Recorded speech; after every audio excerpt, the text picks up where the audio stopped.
All right, sing along with me.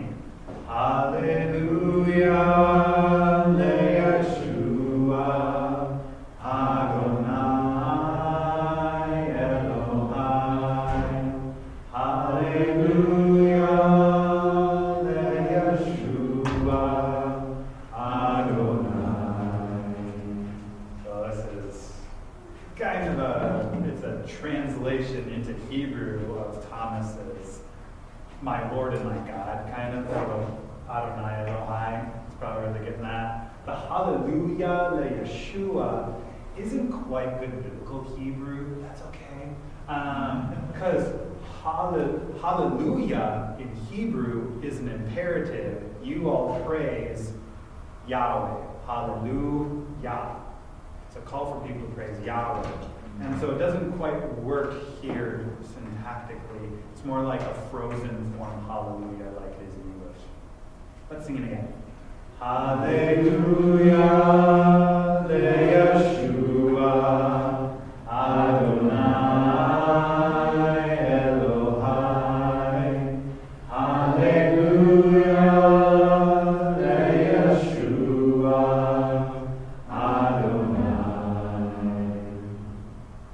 All right, and then this one that we sung last week.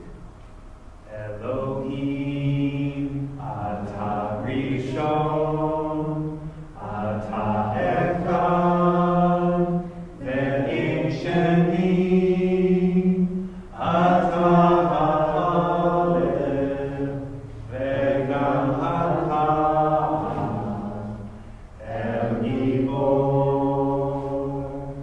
Hotah. Elohim, Ata Rishon, Ata Echad,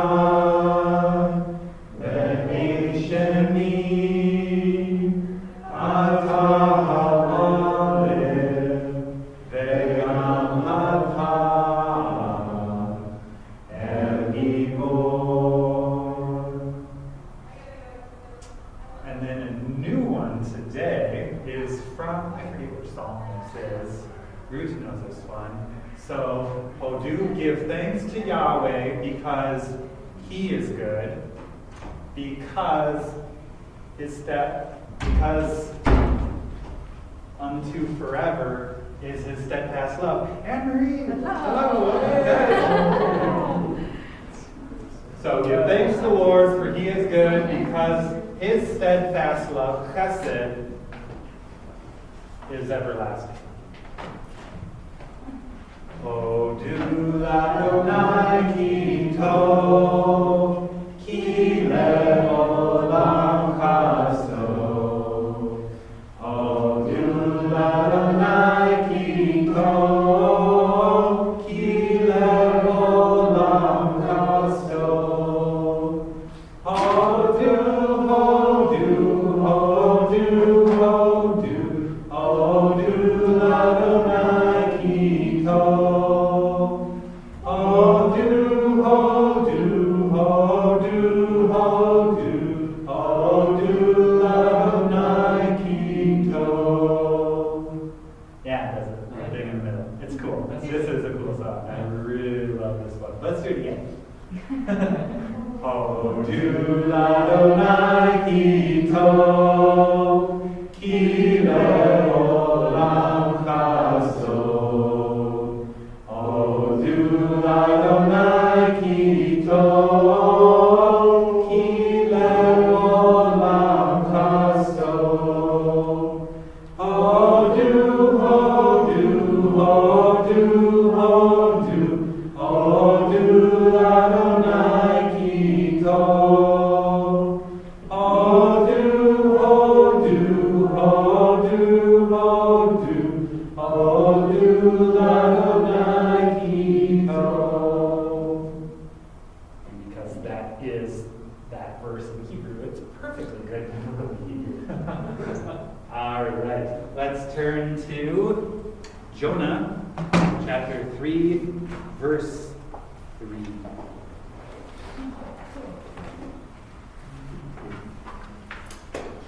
Yeah, we've been pretty productive in Jonah. We skipped the prayer in chapter 2. We'll come back to it at the end.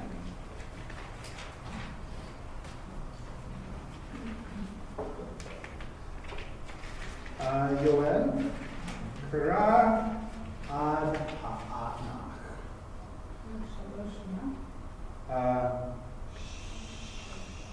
Perek Gimel Pasuk Shalosh. So 3 verse 3. ויקום יונה, וילך אל נינווה, כי דבר אדוני. יפה. מאוד. טוב. מי קם? יובל, מי קם? יונה. טוב. יונה קם. אחרי קם יונה, מה יונה עשה? טוב, ראשון הוא קם, ואחרי כן, מה עשה יונה? יאשיהו? יונה הלך אל נינווה. שכחתי. אנה? הלך יונה? אל נינווה הלך יונה.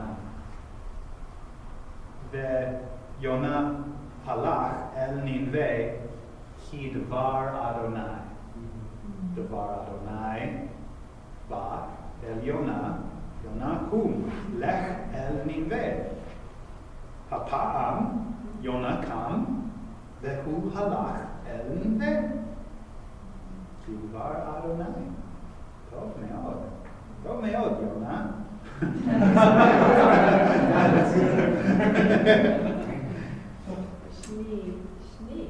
הפעם השני. הפעם הראשון הוא ברח אל תרשיש. הוא לא הלך אל נינווה. הפעם השנית הוא הלך. רעות, קראי עד סוף הפסוק. והנה בו היפה עיר גדולה לאלוהים מחלק 3 ימיים.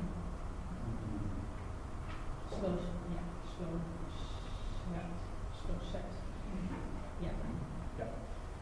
ימים. 3 ימים. טוב. לא מים.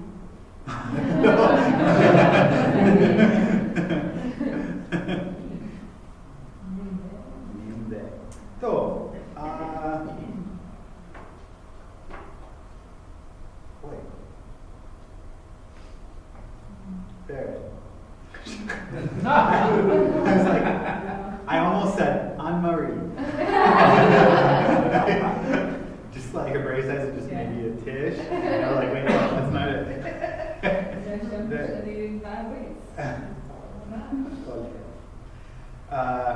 שאלה.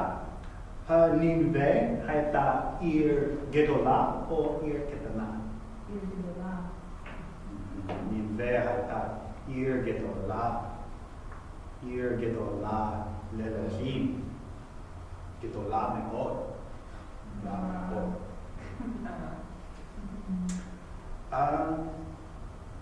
טוב. למה יש?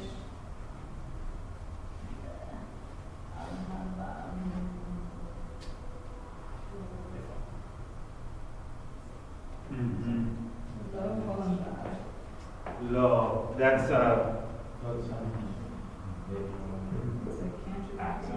yeah, it's an accent mark. So on ve. So that's an accent mark. Usually, actually, that marks, I don't know what it's called. Usually it marks a pretty high, so these marks, they're either, let's think, The two words go together, or disjunctive, yeah. So usually it's a pretty high disjunctive mark.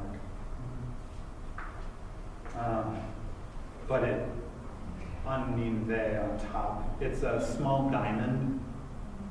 Usually it's a disjunctive mark just under the zakaf katon. So your highest disjunctive mark is the atnach, zakaf katon, and then this one. But is it divided from what's before? come what's after. Oh. Not as a, not as a, oh,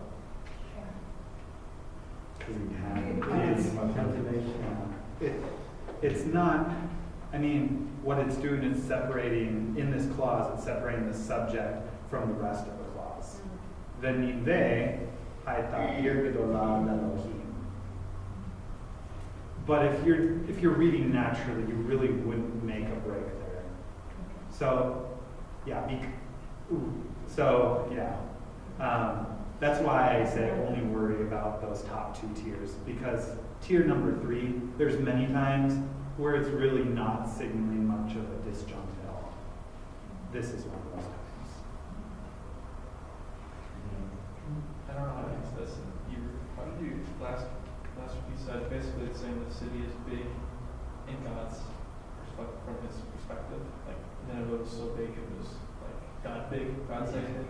Yeah, so there's basically two ways you can understand this Lelohim, and I'm pretty sure it's saying that there's not another construction like this in the Bible where Lelohim is kind of used like this. One idea is that this is actually, it's a statement of possession, belonging to God. Like, Yesh li ma'im, yesh lelohim, ha'ir ha'gedolah, basically. But I think it's saying, I think it's a superlative, like it's big to God. And I take that mainly because of what comes immediately after it. Mahalach shloshet yamim, which is a description of its size, a 3 days journey. And so if you take it, it's big belonging to God, and I've heard this, a couple times, where God's sovereignty, or God has people or whatever, like he owns each city. And so even Nineveh belongs to God here. But it makes for a pretty weird flow of thought in this clause. If you take it that way, you translate it, and Nineveh was a great city belonging to God, a 3 days journey. Where I would expect you to, if the point of the first clause is that it belongs to God, when you expound on that, I would expect you to expound on it belonging to God in some way.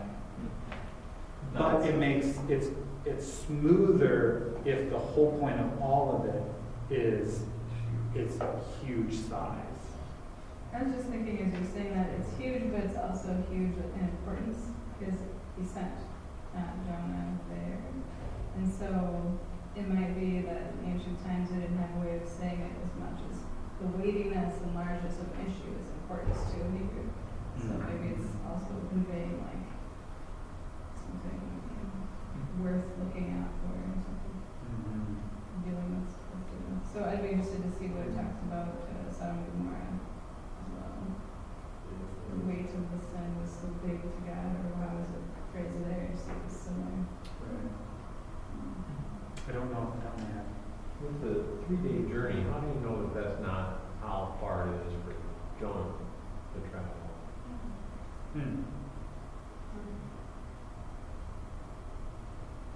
Like to get to. Well, because in the next verse, Right, it's 1 day. and it says, and he began to enter. Yeah. He began to enter the city 1 day's journey, which means 3 days journey for the city. But there's not anything in this sentence that really, if it was in English, you'd say it, and it spans a 3-day journey. Right. There's not anything there that Yeah. goes with that. And like I said last week, it's hard to imagine a city of a 3-day journey if you think of it in terms of a diameter. If it's a diameter, I could walk diameter of Minneapolis, I think, in a day. Yeah, but you also don't have 20-story buildings, so everything's spread out more. So Yeah, that's true. If you've got a major metropolis, It's that's true. really the only way that you can expand. it's true. It'd probably take you 3 days to walk the metro area. Yeah. Yeah, That's very good. Yeah. And take it all the way down to. Yeah. We'll walk the class next week and then.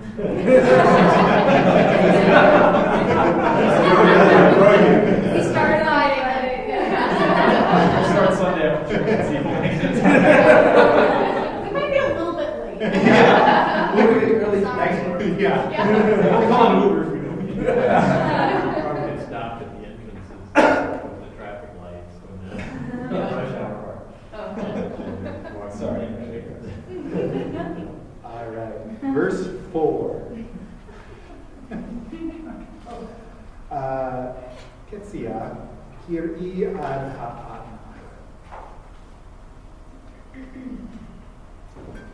Vayachel Yonah lavo va'ir mahalach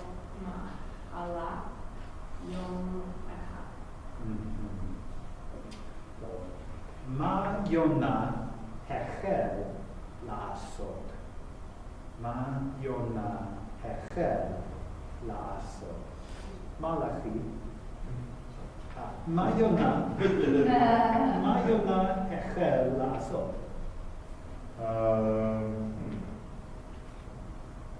Tonight,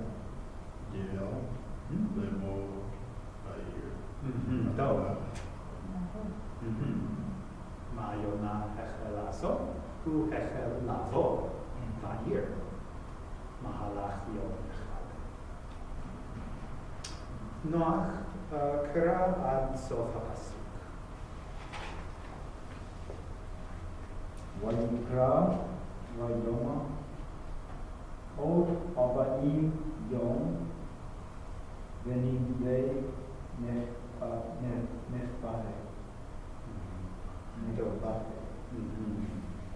נפח נפח ינפח יותר. טוב, so נפח ינפח אחרי כמה ימים ינפח או תנפח נמלה עיר כמו אישה, עיר גדולה. אחרי כמה ימים תנפח נמלה.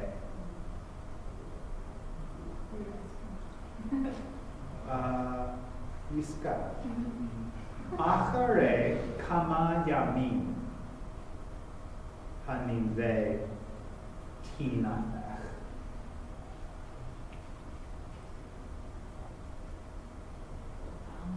טוב, עוד פעם. יונה הוא אמר ננבה נפחת או תנפח יכתוב. ננבה תנפח יכתוב. אחרי כמה ימים עוד יום וננבה נפחת.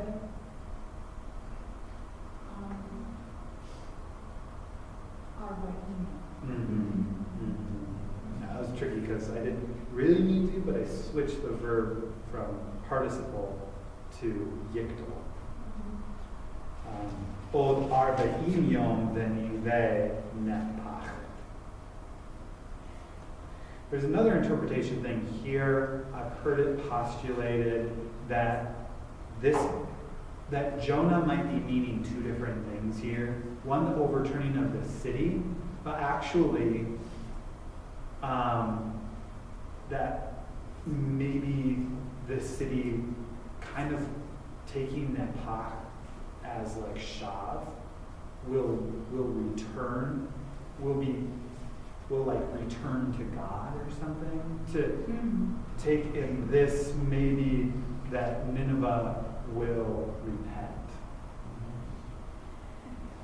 And that for me is really difficult to see. I see this as judgment. God said that he would judge them. And they take this as judgment. They understand, the king says, Ulai yinachem ha'elohim velo novel. So he's understanding it. We may perish. So I think it's reading into it too much, to be overturned, to see any kind of positive imagery.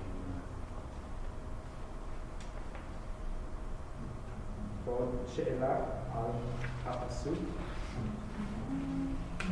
Is there a verb in that phrase that Jonah says other than it being a participle?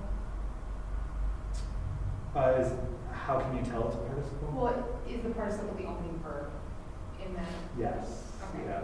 And so we place it in future time just because the first part is saying. Because of old before arm. use, or for use. Okay. Yeah. Yep. So participle always gets its time reference from context. This context says another 40 days, which clearly places it in future time. Even though there's not another verb. Yeah. Okay. Yeah. All right, turn the page. Chamesh. Baruch kara ad ha'anach. Just the first text box. Vaya minu anishi ninu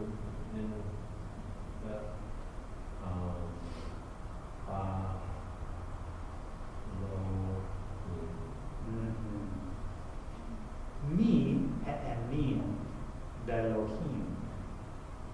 Mi ha'emin be'Elohim. Ketzia. Mi ha'emin be'Elohim.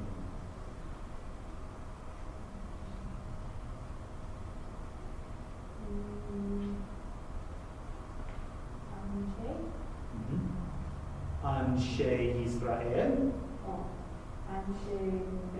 Tov. Hem ha'eminu be'Elohim. Yizkar. Kiri ad sof ha'asuk. Vayikra ra'u tzom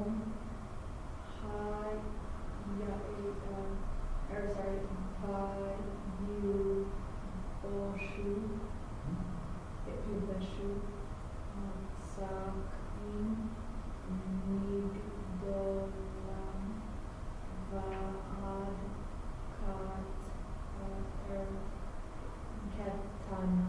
Ketanam.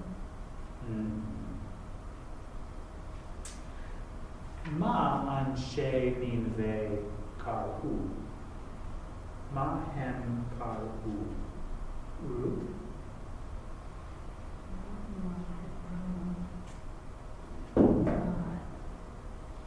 Hem karu zon.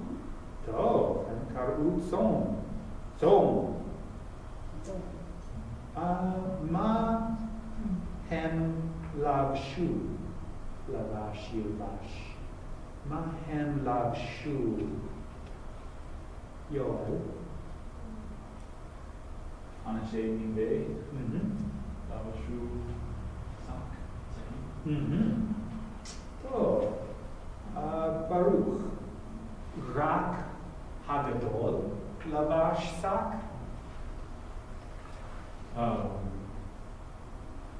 The lavash stock, you could Dolim, Va'el, Va'ad,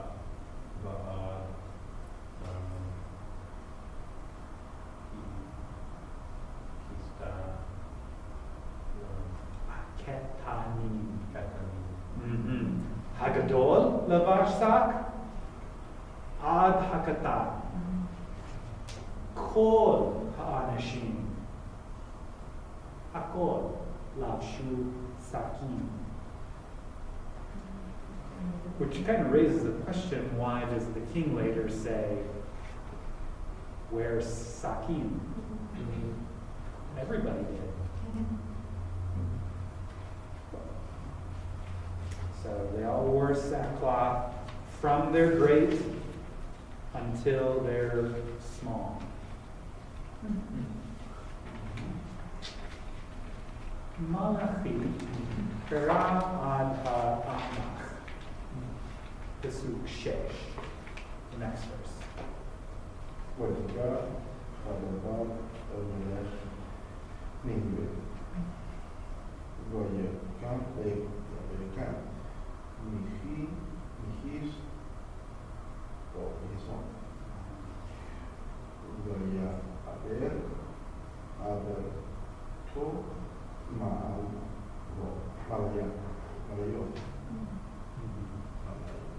מעליו.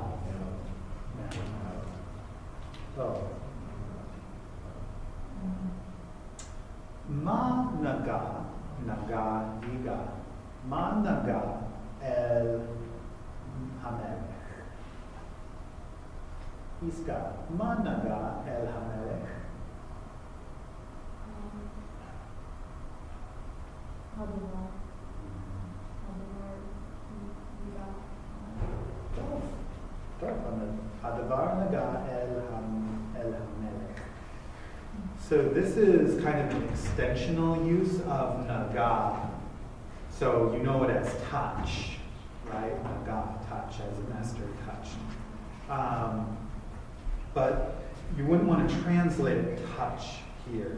The word touched to the king. Naga plus L in Hebrew means reached. So it's a little idiomatic. Naga plus L means reached.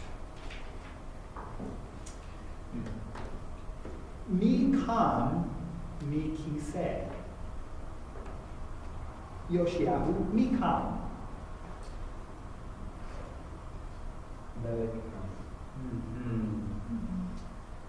Ukam mi kiso. Ukam mi kiseh hamelech.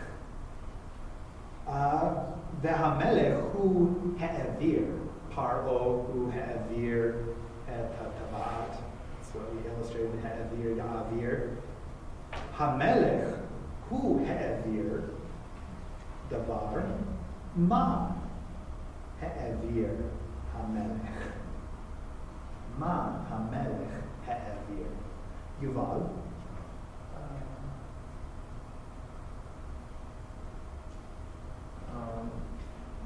המלך יעביר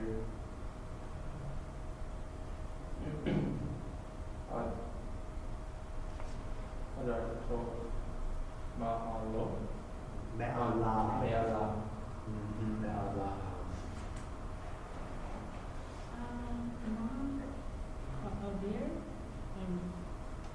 Avir. To remove. Avir. It's the Hifio verb related to avar, to pass over, to cause to pass over, but usually it's not. Sometimes it may be used like, I think Jacob, maybe he sends his family over the river. No, I'm thinking Hasir. Hasir is removed. Sorry, Hasir Yasir. That's removed. Tabah. Havir is to send over, and we did illustrate that as Jacob sends his family over. So, if you want to translate it super woodenly, and he caused his beret, his robe, to pass over from upon him. It's just he took off his robe.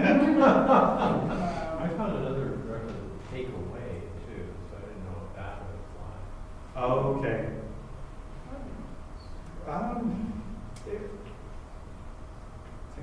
usually Because take it's gonna away put out, something. Take away the road. Right, yeah. Usually in English you take away from somebody else. So so you wouldn't want to understand the king. The king is just taking off his own robe. So as long as you don't understand take away to imply from somebody else. That might be fine.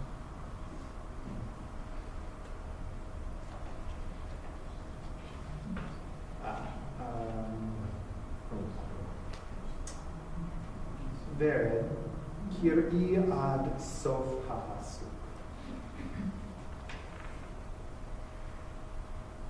Kasak. היושב על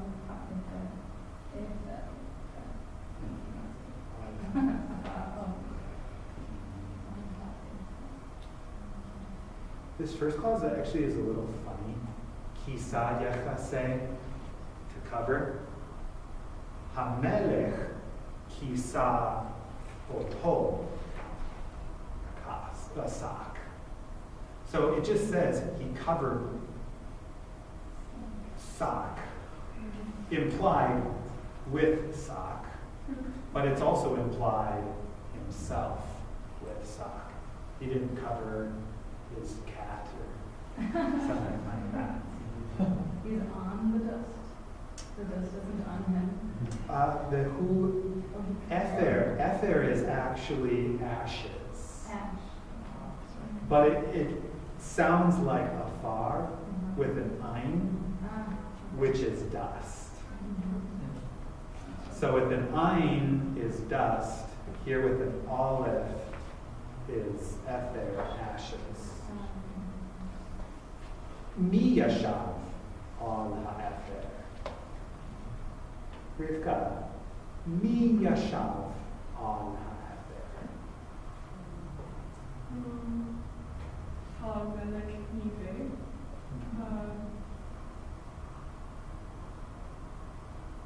Yashav. Ha'afar. So, melech nive yashav al ha'ether.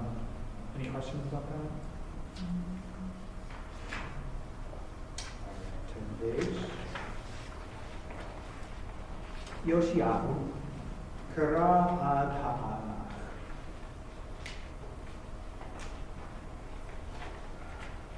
Vayazak, Vayomer, Vayim, Me, Meta'am, Amelech, Vagadol, Lav, Life, Lav, Lav. Lav, Lav, Lemor.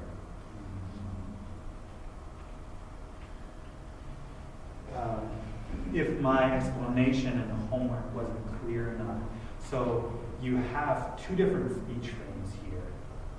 Vayazek, vayomer, this is the multiple verb. So he made a decree and he said, and what he says is the decree. He made the decree in Nineveh. And then, so he made the decree is he caused someone else to cry out. So he gives this decree to the town criers, and they go all throughout Nineveh, and they preface the decree with Mita'am hamelech ugedolav. That isn't the decree itself. The decree itself starts after Lemor. But, so what would happen is the town crier would go around, he would get on his box or whatever, people would come and he would say, Mita'am hamelech ugedolav, who's making this decree, it's from the melech and his great ones. And every time before he starts saying the decree, he would say, Mita'am hamelech ugedolav. He wouldn't say Lemor. So actually, in the story I had, Rebecca say Lemor, but he wouldn't say Lemor. He would just say, Mita'am hamelech ugedolav. And then he would start, Ha'adam, ve'habehema, ha'bakar, ve'hatzon. And then he would go. So where does the Lemor fit in? Lemor is just a literary thing. It's just a device in writing because they don't have quotation marks, or something like that. It would be kind of a colon just before the quotation mark, telling you the quotation is about, it's going to start next. Got it. Yeah. So in keeping with the color pattern of the book, should that be in gray? Not necessarily, because I'm saying that the crier would actually say those words. Those would be words out of his mouth. Okay. The king isn't saying them. Oh Well, yeah, maybe Les Morts. Actually, I was thinking Yeah, more. Yeah, I actually, you know. Second dishes. I will change that. Actually, Merce and I just thought of something. I'm so sorry this can't apply to you guys. But we thought of, you know what? We want to prepare you to get into your reader's Bible. And then I had this thing about how to look up words in the dictionary.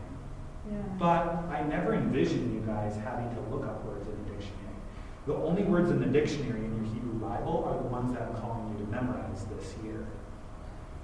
Everything else would be footnoted. So then I was thinking, oh, I should actually pull up the picture, and then have footnotes with those non-flashcard words. Look at the That'd pictures be are your Bible. smaller. You need to learn how to use a dictionary. Come on. They don't. You don't, you know. It's a quick. I spend 99% of my time. I do look up words in a dictionary, but everything's electronic for me, so all I have to do is click on it, and it takes me right there in the dictionary. Or yeah, that's exactly how I do it. So you can have a digital copy. There you go. Just like hyperlink words. So under that, Blair, you're right. I'm going to want to grayscale them more, since nobody says it. Nice. All right. So someone, I don't remember who, read until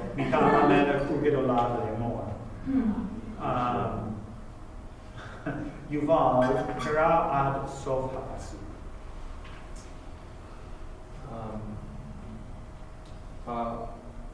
Ha'adam,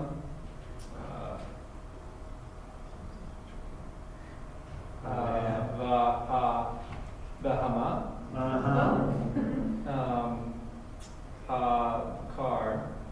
Habakar, by its own. Keep going. Ad sof ha'asuk. All Yata Mu.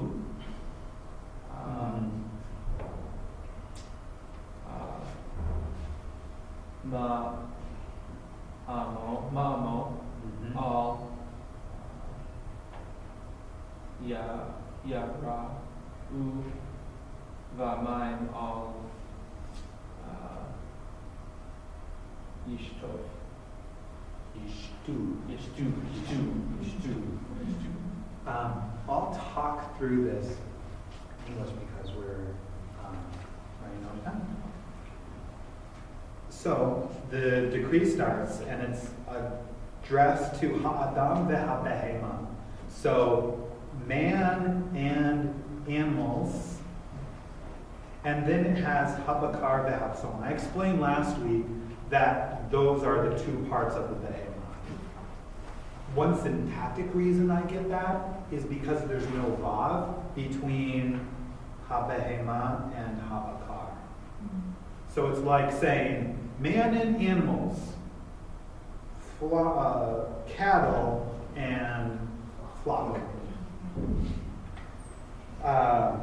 Another reason why I see habakar v'hatzon as just subgroups is from here on out, the text only says behema. It'll never mention the subgroups again. It'll just use livestock. And then you have 3 all plus jussive forms. How do you know that these are jussive and not regular gickel? Because they're preceded by an all. I mentioned in a lecture a few times ago what's the difference between lo plus yitol, because when you give a negative command, you don't use the imperative. You cannot negate the imperative, so you have to use a form of the yitol or the jussive. Many times yitol and jussive look the same. So the difference then is what's the negation particle. If it's all, it's unmarked. It could be an absolute prohibition or just a temporally binding prohibition. Lo is an absolute prohibition. All of the 10 Commandments are lo. This cannot be lo, because the king would not say, never again taste or drink, right? This is a temporally binding situation. It's just during this fast, so he uses all, and he must use all. Otherwise, he would be a terrible rotten king. Starve yourselves to death. So we take the first one, al yitamu me'uma, to be addressed. So it's third person.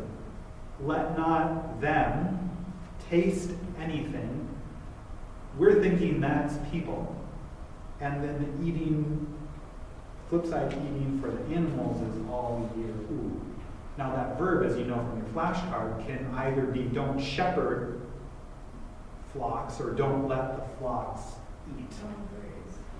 Don't let them graze. We're taking it as people don't eat, flocks don't graze, and then both of you all don't drink water. So they're both being addressed in this. Adam ve'behema, don't eat, don't drink. The don't eat is two parts. People being addressed in yitamu, animals being addressed in yeru. And then you have next verse, ve'yitkasu sakin ha'adam ve'behema. Let them cover themselves with sackcloth. Who? Both men and animals. Now, according to earlier, all the people were already wearing sackcloth. I take this to be, you have to take it one of two ways. One, the Meged Olam, the Ad Ketanam is not all-inclusive, but it seems like it's all-inclusive. Then what's the point of this decree is also animals. That seems so weird. If we're covering the animals with sackcloth, I mean, is that something that is very common? You're the one who dies, you cover everything.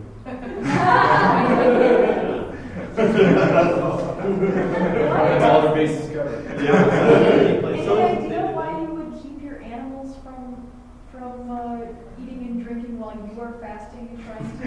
I mean, like, Right, I don't know. That just seems so strange. Like if you let them fast too long, then after your fast, you're not going to have anything to eat. Yeah. Well, it just kind of seems funny, like, to look at it like, what good does an animal's hunger? It doesn't get them closer to God. It doesn't increase the effectiveness or the Passover, same principle in Passover. If you didn't have the firstborn, if you didn't mark your doors, the firstborn cattle would also be dead. Everything living, the firstborns die. I think it means God's judgment is over this entire land, anything that's living. Now, I don't know, but that makes sense when you think about it. But then he also mentions the cattle at the end of the book. They're not all these 120,000 and plus much cattle. It's like he even shows mercy to the animals. It's really cool. Yeah. There's something important going on with animals here. It's definitely an important subplot in Jonah and something to think more about. For sure. Regarding the population, is it possible that the first time that the people were sackcloth, it's just the population that Jonah is around at that time, and the rest of this big metropolis is? Right, yeah. So it does have to be all-inclusive, but what group of people are you talking about? Right, yes. Yeah, so it's everything within a box. But how big is the box? Within a suburb? Yeah, so it could be that, especially if he just made it to Uba Yom Echad. And so he is just in a certain part of Nineveh. Now everybody there has to wear sackcloth. That may be a better understanding of it. V'yikru el Elohim v'chozka, and let them cry out to God with strength, with vigor. Ve'yashuv ish midarko hara, and let them return, each one of them, from his evil way. Derech ra'ah, being his evil way of life. Umin hechamas asher bechapehem, and from the violence that is in their palms. And then the next page, 39, Mi yodea, says the Melech, who knows? Yashuv v'nicham ha'elohim. He may, because he started out with saying Mi yodea. So you can't say, who knows? I know he will. So you can't say he will return. And he will change his mind. You have to give it a, he may turn, he may change his mind. Veshav mecharon apo, and turn from the burning of his nose. Velo noven, and we will not die. So that's cool. Any other questions there? Otherwise, I think you already have memorized Maaseh, honestly, right? Okay, but I have it. It's going to show up in the text this week. Adamah, Adamot. So Adam, because he was formed from Adamah. So Adamah, because Adam was taken from the ground, so it means ground. Kidem, Yakadem. Do early, do for the first time. It seems like in this week, like that's why I hurried or I rushed to do something. Because this is Jonah saying, I rushed to flee to Nineveh. Or I rushed to flee to Tarshish. So he then. But the dictionary says, do early, do for the first time. Chanun is merciful, compassionate. So Rachum is tender. Rachum. This is related to the word for womb. A woman's womb is a rechem. So this seems to be like a nurturing, exemplified in mothers, kind of taking care of children. Rachum, tender, compassionate. Erech means length. This is the erech of time, is God slow to anger. Literally means length of nostrils. God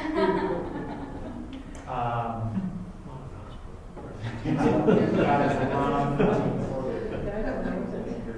Chesed, this is how we're illustrating chesed.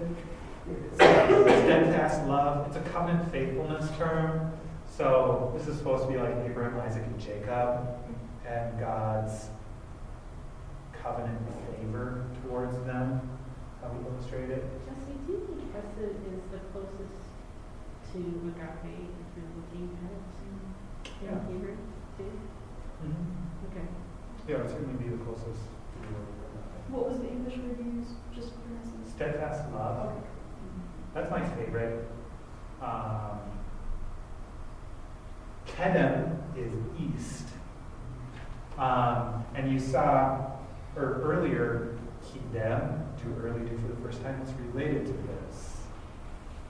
But exactly semantically how that works out. But Kedem is east. Sukkah, yes. Yeah. Sukkah, Sukkot, so this is booths. Feast of Booths. And Sukkah. And then Fel is shadow. Or, yeah. All right.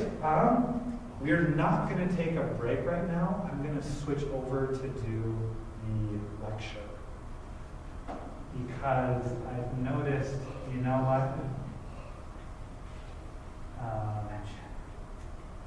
Energy levels a little low lately since we're not doing TPR. And so for the second half, so I want you to have a break right before we get into the story. All right, so here's my lecture on how to memorize new vocab. So what I'm going to say is memorize words as being yon inflected, not as consonantal roots.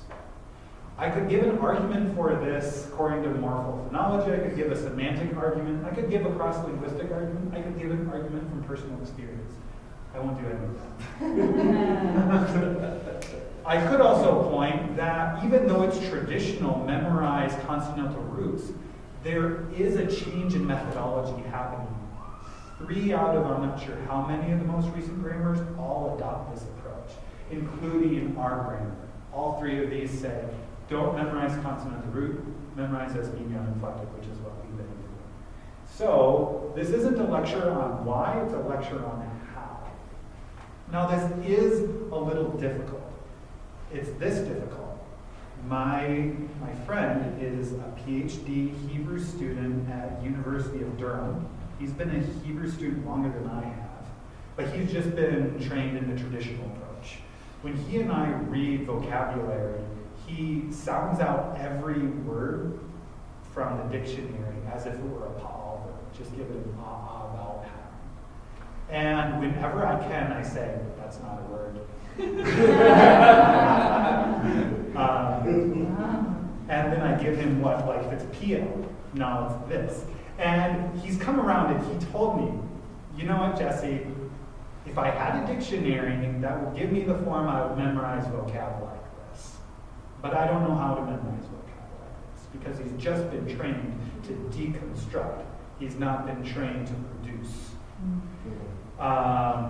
So this isn't easy, but I'll give you the steps for how I memorize vocab like this. So you are reading in your reader's Bible, and you come across this Vayishtok Hayam, and you're like, oh, I do not know what Vayishtok means.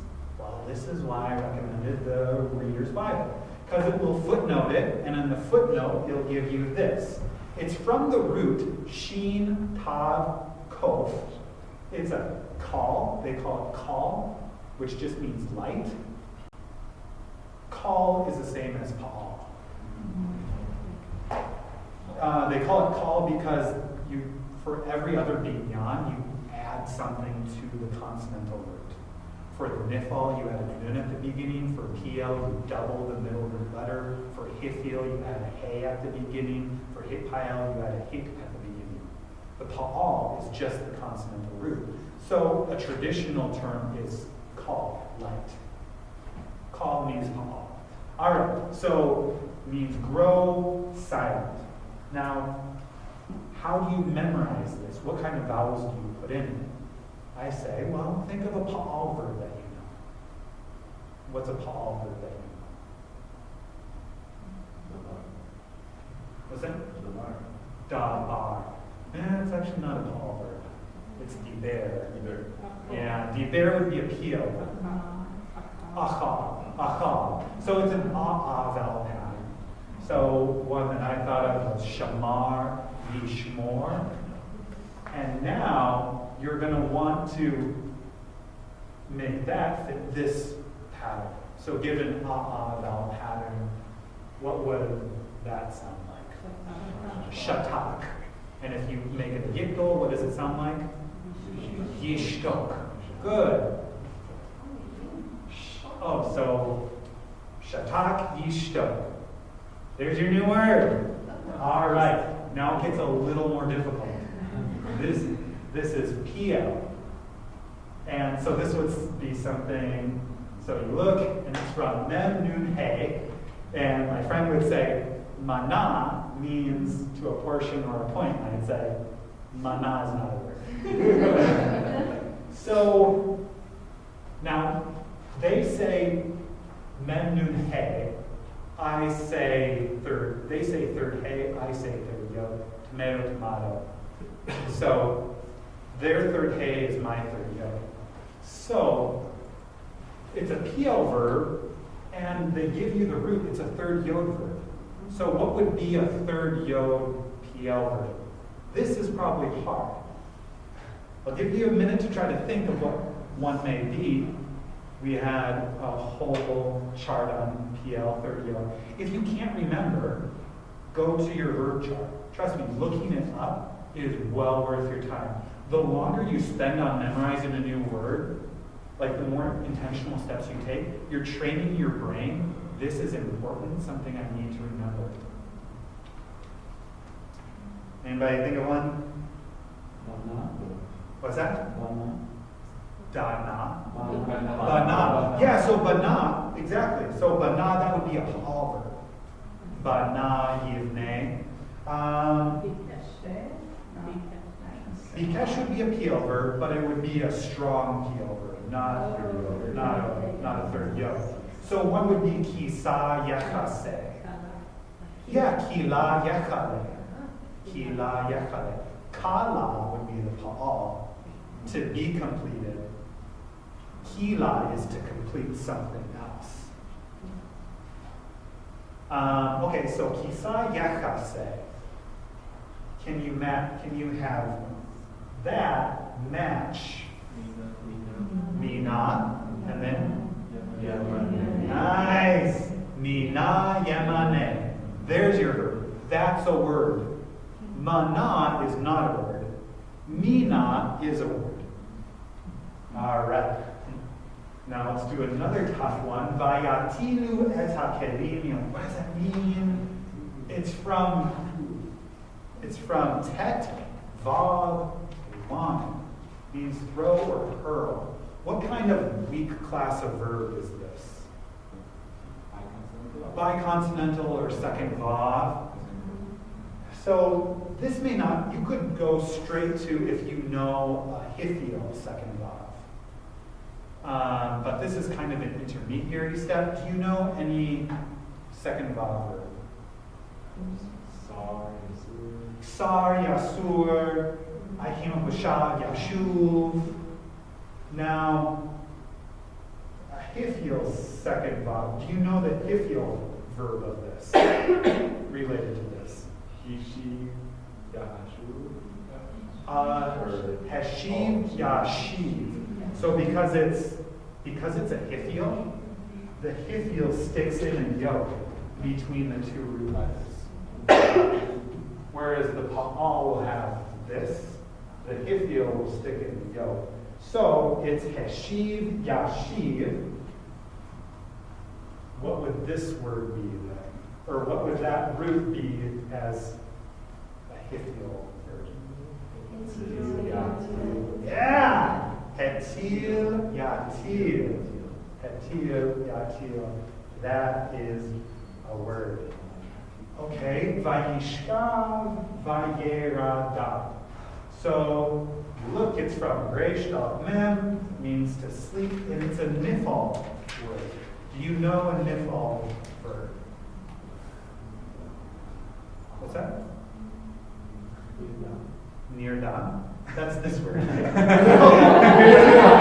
mean, if you know it, if you go straight to it, that's better. That's what I want you to do.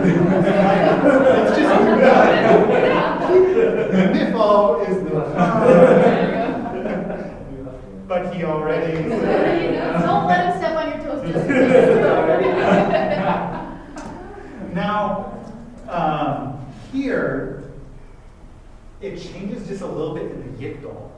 Nilchan yilachem nirdam yeradem. Why? Because what happens in the yigdal is the nun prefix of the nifal it assimilates into the next root letter, leaves behind the dagesh chazak, but reish is one of those, like all gutturals, that reject the dagesh. The vowel compensates by lengthening. Now, and I could do the same with yitashet from ayin shin tav. Ashad is not a verb. With a hitpile verb, hitalech, hitashet, yitashet. Oh, that's exciting. You guys are great. You guys can do it. You guys can do what a PhD Hebrew student cannot do. All right.